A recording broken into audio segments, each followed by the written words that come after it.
Hello everyone, and welcome to Biopedia. We've spoken about generations in a few different ways on this podcast so far. However, there is one thing we have not addressed.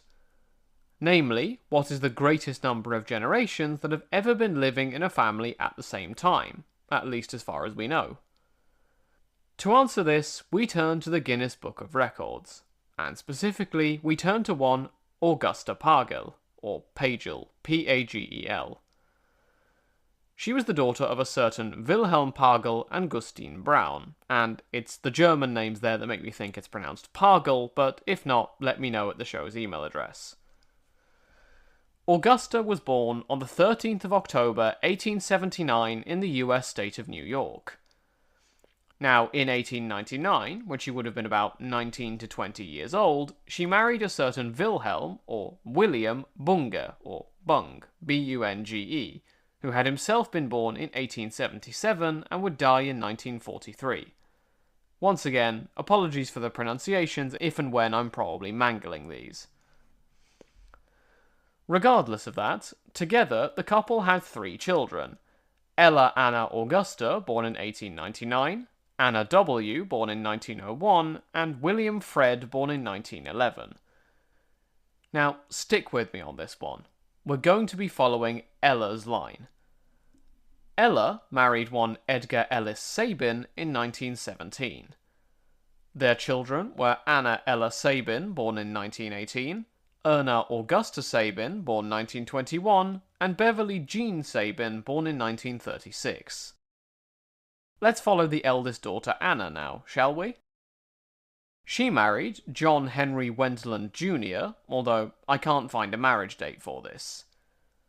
Their daughter was Betty Ann Marie Wendland, born when her mother was around 18, so let's say about 1936. And yes, Betty Ann Marie is now the great-granddaughter of our original Augusta, who is by now, let's say, about 57 based on the years involved. Incidentally, I don't know if Betty had any siblings, let's say for example a John Henry Wendland III, because she's all I can find on the Find a Grave website. Let's cut to the chase slightly more now. Partly, I will admit, because I'm running out of information as we get closer to the modern day. Betty had a daughter, Deborah Ann Walter, who was about 19 years younger than her, so again, let's approximate the birth year as 1955. Deborah then had her own daughter, Laurie Lee Bollig, when she was about 18, so in about 1973. By the way, I'm getting these years based on the fact that the source I have just mentions how old the people in question were, so it's an approximation. Finally, at the age of 15, yes, that's right, I did say 15, Laurie had a son called Christopher John Bollig. This would have been in early 1989. Now, we know this because we actually have a photograph of all the generations together dated to March 1989, when Christopher was 6 weeks old, and it's the description in this photograph that gives me the ages of all the people involved. Putting all of this together, this means that Christopher was Augusta's great-great-great-great-grandson, or 4th great-grandson. Augusta herself would die at the age of 109 in May of 1989, having lived to see 6 generations of her descendants, albeit only for about 1 to 2 months.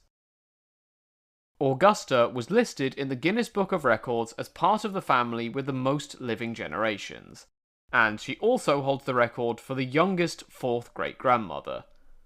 Pretty impressive. However, that brings us to the end of today's episode. As always, thank you all for listening. If you have any questions, comments, or topic suggestions for future episodes, feel free to get in touch at the show's email address. Until next time, have a great week, everyone.